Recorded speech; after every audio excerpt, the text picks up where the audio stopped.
All right, looks like we still have a couple more joining. Good to see everybody this morning. All right, so today we're going to have Marge Murphy, president of Acadia, doing our presentation.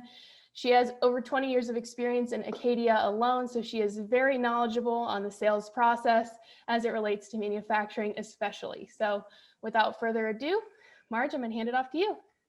Thanks, Bridget. I greatly appreciate it. Good morning, everybody. It is a pleasure to be with all of you today. So our focus today is going to be on mapping a sales process. But before we jump into that, I just want to kind of frame this up a bit for you today and take a look at the buying process as we go from start to finish, because it really is an important piece of the pie.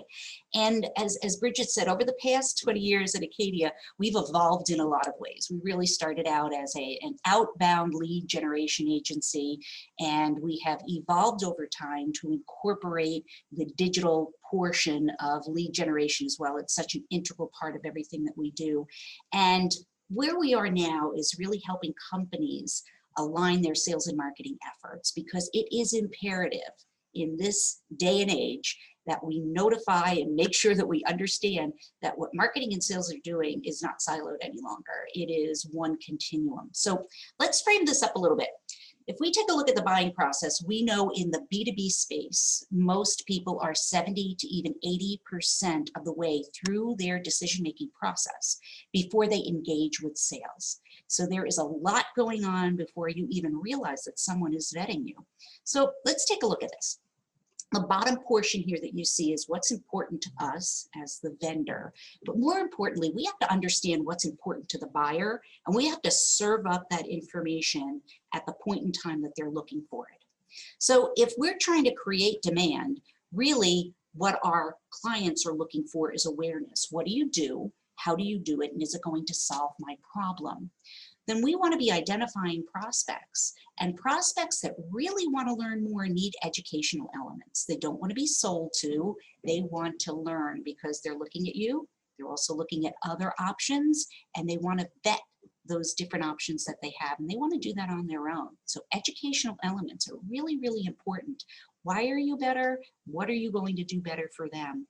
And then we want to get specified in. We want to be able to, engage people to the point where they're looking at our product, our data, whatever our services might be, and they're taking even a deeper dive into what it is that we do, the specifics, the pricing, the dimensions, depending on what you're selling or what you're providing. And that is really the marketing element. And we're not talking about marketing process today. That's why I kind of wanted to bring this up. We're going to be focusing in on sales, but everything that's going on in the marketing world and everything that people are digesting and looking at, the salespeople can see with all of the tools we have available to us. That marketing footprint is visible to the sales team. It gives them a leg up when they enter into a conversation. So now we look to the more of the sales side of the house here. And this is when someone maybe picks up the phone, reaches out through email or maybe a form on your website and says, hey, I want to be contacted. So they're really getting into a deeper evaluation of the company. And that's when your salespeople really can differentiate you and make you shine. And with all of the information that they have from the marketing side, they've got a great understanding of what products and services this potential lead is looking at. Of course, then we want to get on the short list, and then we want them to purchase from us. So this process really has to be looked at and formatted in such a way that we are engaging people along the way, making sure that everything is working seamlessly. So as I said earlier, we're not going to be looking at marketing process today. We're strictly focusing on sales process. Marketing process could be another 3 different webinars, to be honest with you. But let's take a closer look at the sales process as we want to discuss it today. Hey, Marge, if I could real quick, I'm going to launch a quick poll to the audience here. Sure. So, well, since Marge is talking about it, would you all be interested in a marketing strategies or marketing related webinar similar to this one, but on the marketing end? There's a poll out on your screens right now. Thank you, Bridget. I appreciate that. Give everybody a moment to look at that.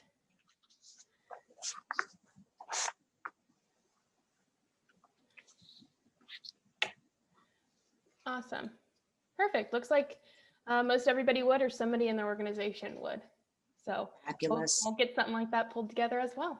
Yeah, boy, that could be in several different segments. Yeah. If I go back real quickly, we could almost, let me see if I can page up. Darn it, it's not going back. But each one of those sections in marketing, from awareness to education, to getting spec'd in, that each one of those could be a separate webinar, because there's just so much information about what tools do you use and at what phase.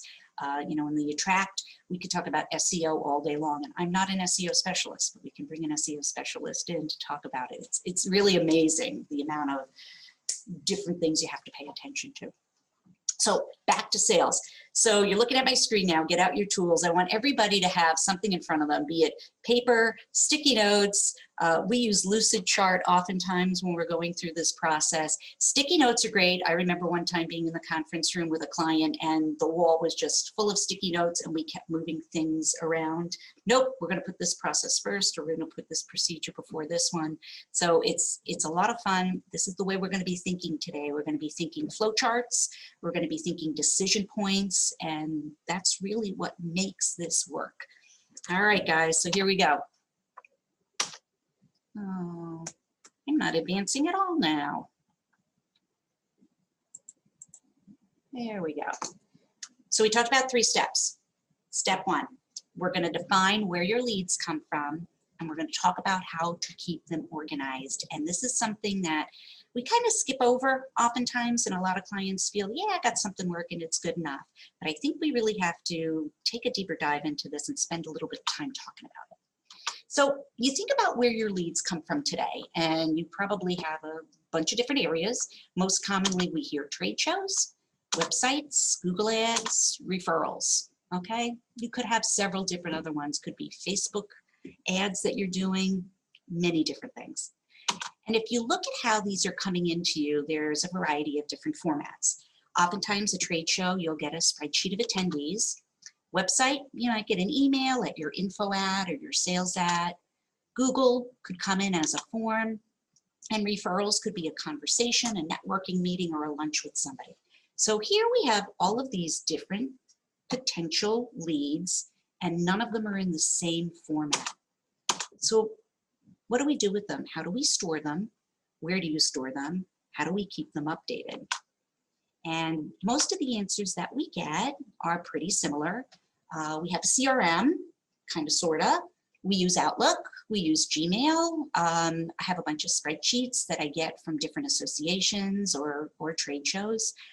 Email programs such as Constant Contact, and none of them are wrong and none of them are bad.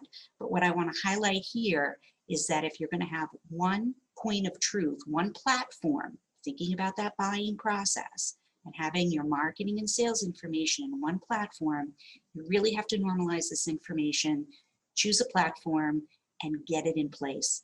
And to be honest with you, there's no reason at this point in time not to have a platform.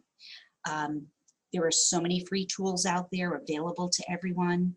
You want to think about all of those different contacts, and you also want to think about what specific information is going to be important. So if you're getting your website request forms in and you're getting something from maybe a call to action, is it important to have first name, last name, email, and phone number? Are those just the 4 critical things that you want? Or is it more important for you, instead of getting a phone number, to get a title or a role? What are the elements about each contact that you want to be gathering at that very first point of connection? And get them into a tool that you're going to be using and you're going to be normalizing. And for most organizations, I do have to say, we can't always depend on the salespeople to get all of these things in for us. Someone within the sales organization really has to own and love the tool, make sure that the data is going in clean, and if it's not, make sure that they're getting the feedback that they need. We've worked with many, many organizations the past couple of years, and all of them that have been successful have had someone who's kind of been the charge when it comes to making sure that the data is clean and that the database, the platform, is being maintained.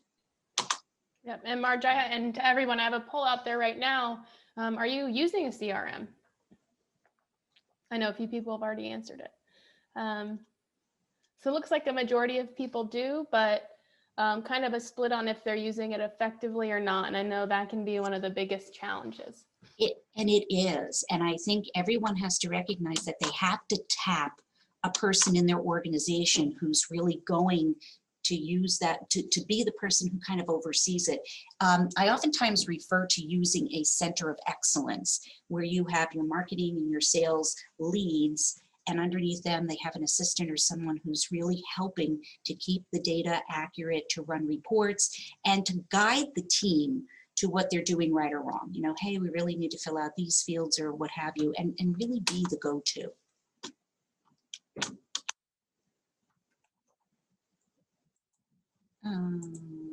There we go. So if we look at a platform that's nice and clean, it might look something like this. Again, this is just a snippet from one database. This one happens to be HubSpot, but you see names and emails and phone numbers and job titles. And when you run lists like this and you run reports, you can quickly begin to see where maybe you have holes and you need to go back and fill them in. And again, that really is going to rely very heavily on somebody owning and loving this tool. And once you do, it's very, very successful. So step 2, this is where things get a little bit more detailed and in depth. We have a platform, we're gathering information. Now, how do we process these leads? And this is wide and varied. This is where we get out our sticky notes and our graph paper. I'm going to take you through a scenario that this almost mimics exactly what we did with a client about a month or 2 ago. A little bit more simplified, but let's go through it. Think about your business as we're talking through this. So again, we get our referrals, our trade shows, our Google ads. We get a new lead coming in. And now we've already decided there are 4 things maybe we want: first name, last name, phone number, email.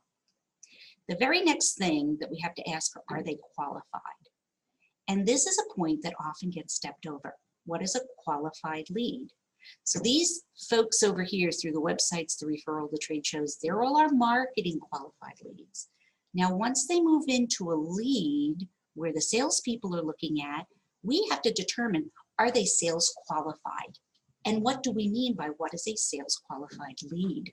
So everyone in their organization has some criteria where you know they're going to be buying your product or maybe they're not. So let's take an example. We've got somebody who's gone out and they searched for pumps, right? Are they qualified? Well, what kind of pump were they searching for? If they were searching for a breast pump and you have some kind of a giant industrial pump, not the right pump, right? But you have to come up with the criteria of what does it mean to be a qualified lead.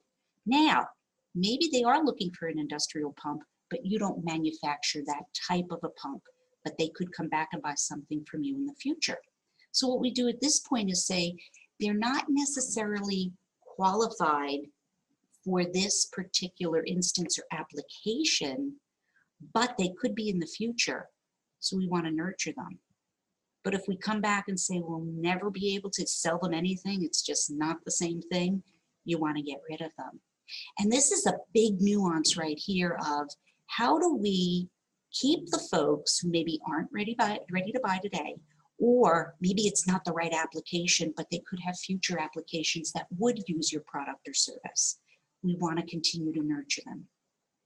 So these are the thoughts where we really don't want to just hurry through this first part. And I think we do sometimes.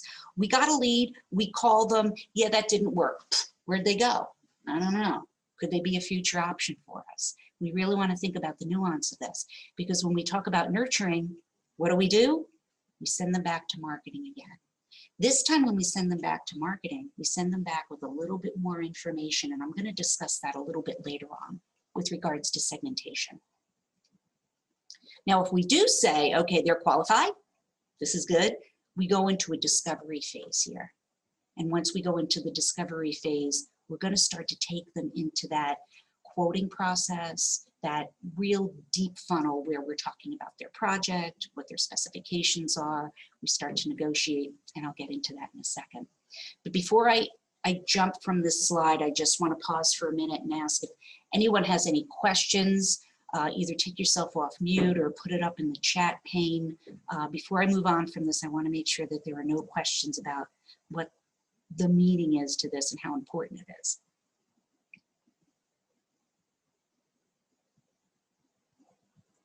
Again, I really want to press, really understand what a qualified lead is, really understand when you want to disqualify them. And everybody on your team, and the great part about this is when you go through it, everybody on the team gathers around and everybody has input about these decision points and what it means to them. So it's kind of a fun exercise to do. I encourage you to get your sales team together, stand by a whiteboard and do this exercise. Spend an hour and a half or so and do this exercise together. It looks like the only question I have, Marge, is on the green percentages and what those mean, but I'm sure you're going to get into those momentarily. I will. So it takes it to a little bit of a next level, but this is important. So if we think about our sales pipeline, we begin to look at deals flowing through and we give them probabilities, right? So if a new lead comes in, we might only say it's a 10% likelihood to close. Now, after discovery and we learn a little bit more, we might say, okay, we're at a 20%. And the importance of these numbers, I'm going to talk about a little bit later, these help us to predict what our conversion rates are from a lead who comes in all the way to the end of when we either win it or lose it. And conversion rates become your best predictor of how many leads you need to convert into how many sales you need. And based on your growth plans, it's a really important factor. And we'll talk a little bit more about that. But I think next slide kind of brings this to life. As you can see, my little green percentages are continuing here. So if we do proceed, this often is a very common pipeline. We're looking at concepts and drawings. Again, I'm a little bit specific to manufacturing because it's the world I live in, but you're reviewing, you're talking, you're having meetings, you're negotiating terms, and then you're either going to have a closed won or a closed loss. Now, once you get to this point, you have a lot of information about this person. You've got a lot of details about the company. You're never going to throw them in the dead bucket because they could come back in the future. So you're going to want to continue to nurture them even if you lose the deal. And even more so, if you win the deal, there's a whole nother engagement with current clients. You want to keep them abreast of new things that you have. Client testimonials, maybe some new updates to your services or products. So there's a whole nother thing that we do to market to current clients, which again, could be another entire webinar. So let's bring this together in one, giant whiteboard, so to speak. Everybody in sales should take this workflow, should put a workflow together and really understand how you take people through. And I'm going to get a little bit more detailed in talking about what these different boxes mean and what we should be doing. I'll touch upon that in just a minute. All right. So based on all of this, talking about a platform, once again, I want to go back to, I'm going to jump ahead for a minute if I can. I'm really having a problem with my PowerPoint today, guys. It's not liking my dual screen.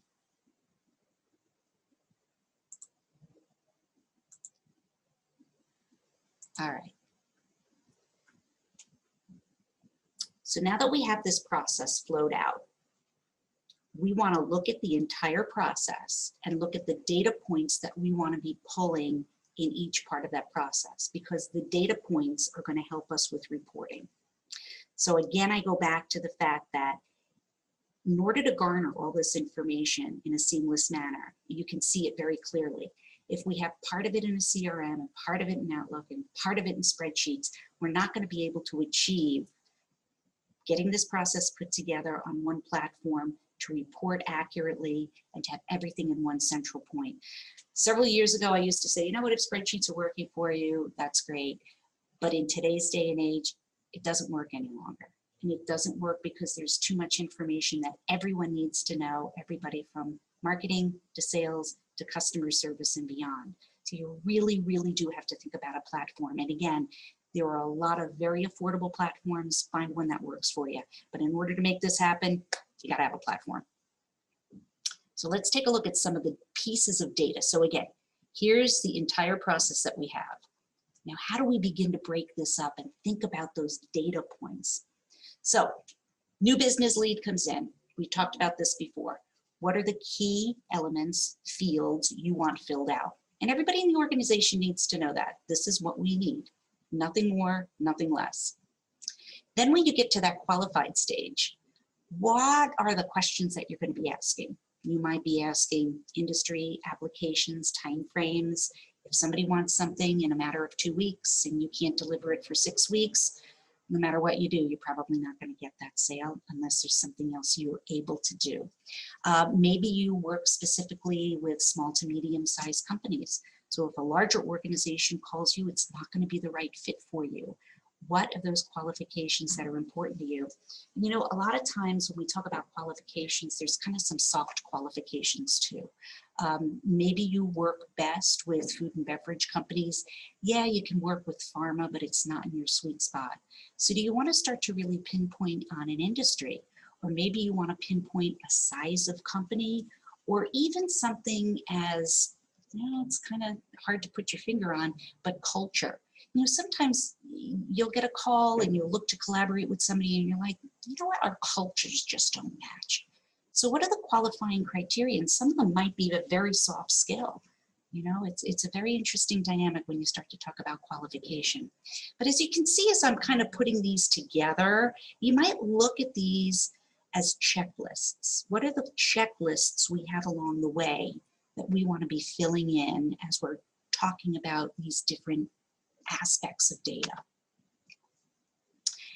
And as we blow this out even further, we would have a checklist for each one of these areas. So for discovery, what do we need to be collecting? Do we need to be collecting documents? Again, if you have a platform and you need a statement of work or a technical spec, you know, write that checklist. Yes, technical spec. Yes, I've attached it to this particular deal that we're working.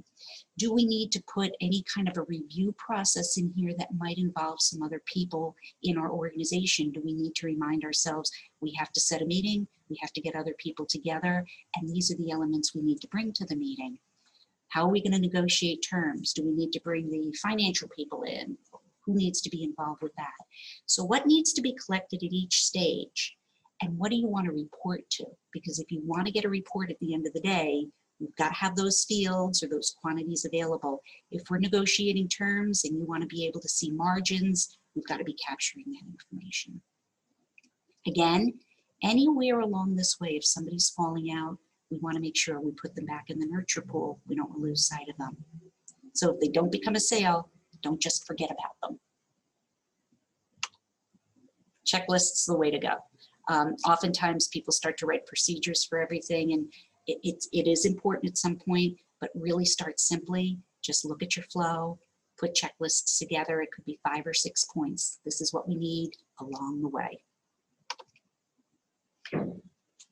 Again, going back to a platform. When you have a platform and you're using it and keeping it clean and neat, you're going to have information about the person, and anything you want to know about that contact, you can put fields in there.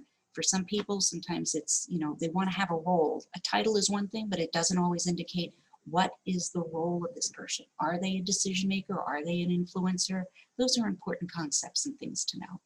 We'll have information about the company listed, any deals that you might have, any attachments such as specifications, statements of work.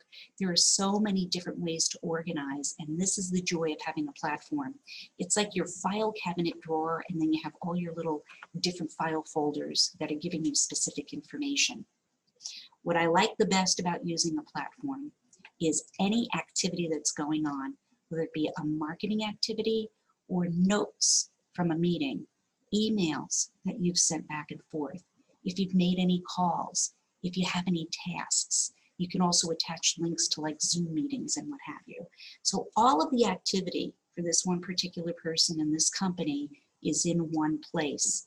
And because I have these fields and I have information, I can then generate reports as well. I'm going to pause for another second and reach out and say, does anybody have any questions at this point, or do you want me to go back to the previous slide and go through the flow a little bit more?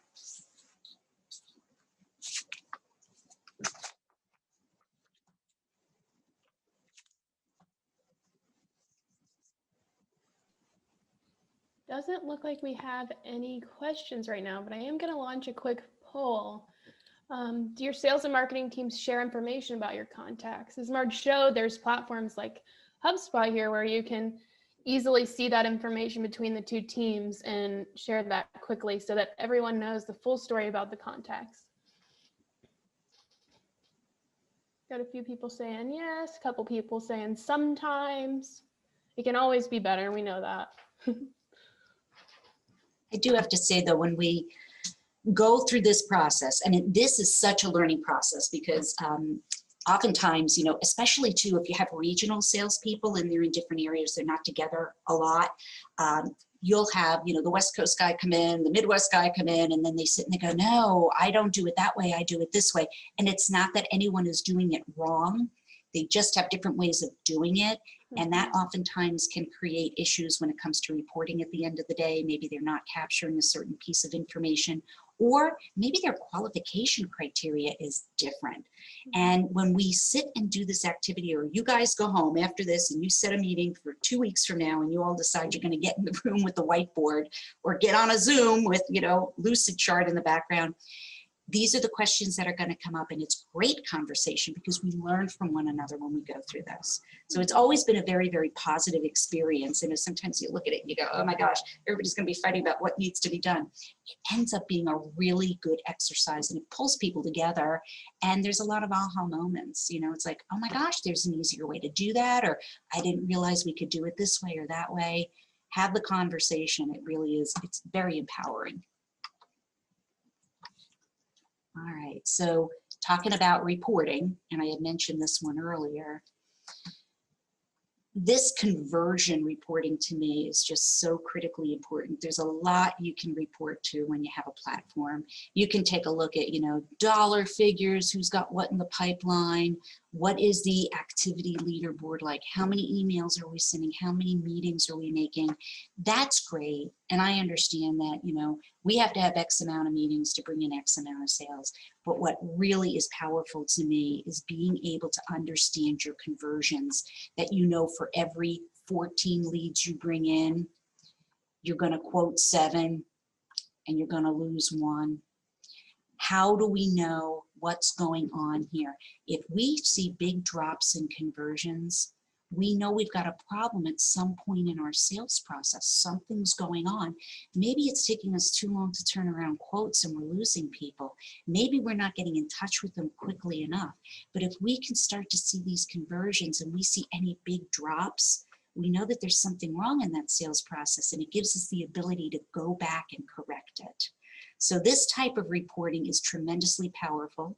I think most tools now have the ability to do these conversions, but of course it all depends on you putting the information into the deal pipeline and then progressing those deals along the way so that this type of report can be run.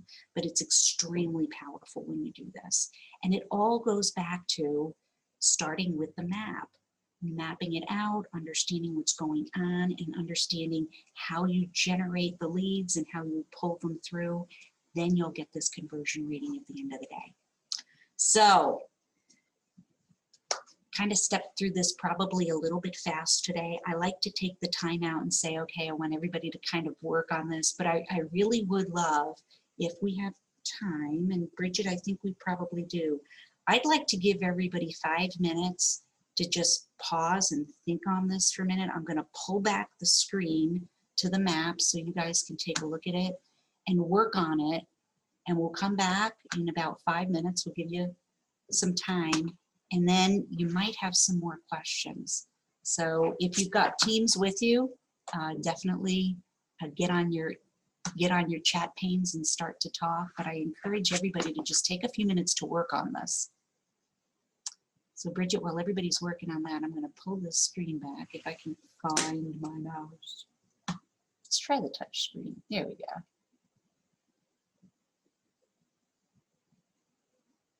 There we go. We'll go back to this one. Now, Bridget, you and I have worked on several of these together. What would you say is some of the biggest benefits of taking the time to go through this? And I'm put you on the spot because we didn't pre-form this question. No, I think the things we see the most, and it depends on your role in the organization, but one of the biggest benefits is, as Marge went through towards the end of the presentation, the reporting that you can get out the other side and the projections you can see towards the end of that. I mean, your teams, I know our internal team, our sales team uses HubSpot specifically for ours, but can get very accurate reports for quarterly revenues, how many meetings are needed to reach revenue goals. And it's just very powerful, the things that you can get from this. Are you going to meet your growth goals or whatever those might be? So I think that's, it's pretty neat, and it all clicks for the team. And that moment when we see that all click is the best moment. So yeah. And, the more we think about, we're all doing more with less in so many ways. And technology being a part of sales and marketing, there's been a lot of CRMs around for a long time, but I think it's really part of our operational infrastructure at this point. We wouldn't imagine not having accounting software. We can't imagine if we're running a production facility not having software that indicates what's going on in our manufacturing process. And for a long time, I think process for sales and marketing was, well, the sales guys put leads in and they're out doing their thing, and marketing makes some brochures and away we go. But there has to be a real strategy and thought process behind everything that's going on. And even back to what I said earlier, aligning what we're feeding up to people depending on where they are in that buying process. But then for us to get into the real detail of what's going on and mapping that out is so vital. Again, there's just a lot of confusion within organizations. I rarely see something like this happening where everybody's in the room talking about it.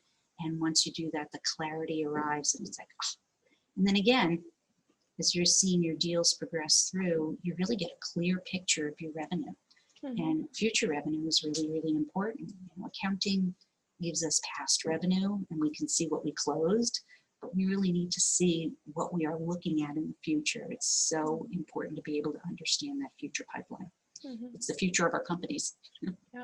Yeah. And I think it's important to note too that what you're seeing on your screen is a process that we went through with one of our clients. This is what works for them, but that's not necessarily going to work for everyone. So don't take this as your Bible to that.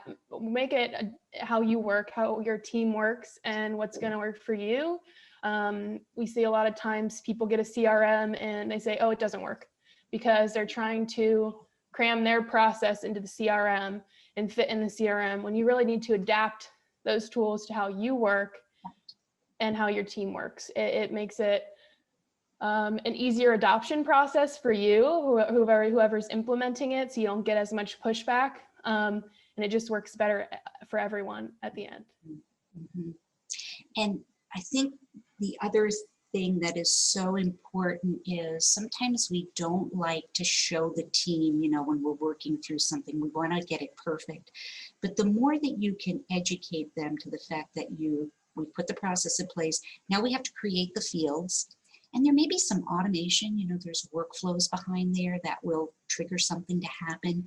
It's going to happen over time and there will be changes, but keeping the team aware of what you're doing to develop the platform and develop how it's working is very important. And let them know it's going to be an imperfect process. You're going to go through phases of growth. Start out simply and then build upon. Don't try to do it all at once. Just start out, get used to it, and then you can build in some automation, then you can build in some more workflows. And that way everybody can adopt it, and everybody adopts to change differently. So it just takes a little bit of time, and then meeting on a regular basis to educate them and then show them the reporting. And then once you start to show them, oh my gosh, this is what we get out, they really embrace it. We see it time and time again. Oh, I got it. That's why you're asking me to fill out that field. You're not trying to be a pain in the neck. It's actually helping me. And one thing I didn't touch on, but I'm just going to mention this because I think it's very, very important. When we're in this discovery aspect here, right? maybe this is going to go to a deal or not. But when we're in discovery, we're starting to learn about this person and their company, what their industry is, what their applications are, some very specific details that can help marketing. So if we know what their role is and we know what industry there is, we can begin to start the segmentation process. So no matter what happens, we can continue to market to them with the information that's important to them. So segmentation, again, as a salesperson, you might say, it doesn't really matter. I'm talking to them about this particular deal. But if we can begin to gather information that will help marketing be more efficient in communication, that is a gem. So segmentation is really important when you're starting to have these discovery conversations, and think about what would be important to your marketing people to know. And it might be 2 or 3 pieces of information that will help them drive content that's specific and right for that contact.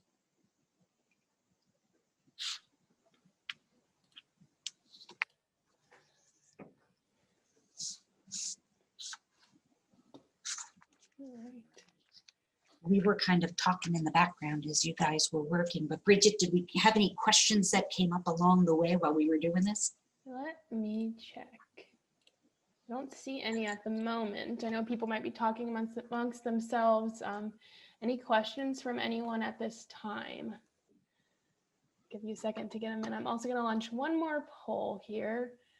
Just feedback about the webinar. How did you like the webinar? Was it helpful? Did you learn something? So that's up on your screen now. And I'll put in a shameless plug. We use Lucidchart. I don't know, it's pretty inexpensive. It's about, I don't know, $10 a month or something. It's an online, it's a phenomenal tool. It can go very, very deep. But if you're used to using Visio, Lucidchart kind of makes Visio look very complicated. Lucidchart's very easy to use. Anybody can adopt it really quickly. Again, laughable enough, sticky notes. A lot of people use sticky notes and they put the process up and then they capture it after that. PowerPoint, you could use, charts in Excel, but once you get this visual really nailed down, it can really help keep you on track too, because you tend to go sideways sometimes. Having this written down will keep you on track. All right, looks like we got good number of people responded to the poll, so thank you for that feedback. Check one more time for any questions, comments, anything else. Again, we will be sending out both the slides for the presentation as well as the recording after this, so you can watch it again, send it to colleagues, share it with your team, whatever you feel you need it for. We'll also send out contact information if you need to get a hold of Marge or myself, have any questions after the fact, feel free to do so. All right, all. Hey, thanks for joining us this morning. Have a great rest of your Thursday and enjoy the upcoming weekend. Thanks a million. Thanks. Have a good one. Take care, guys. Bye.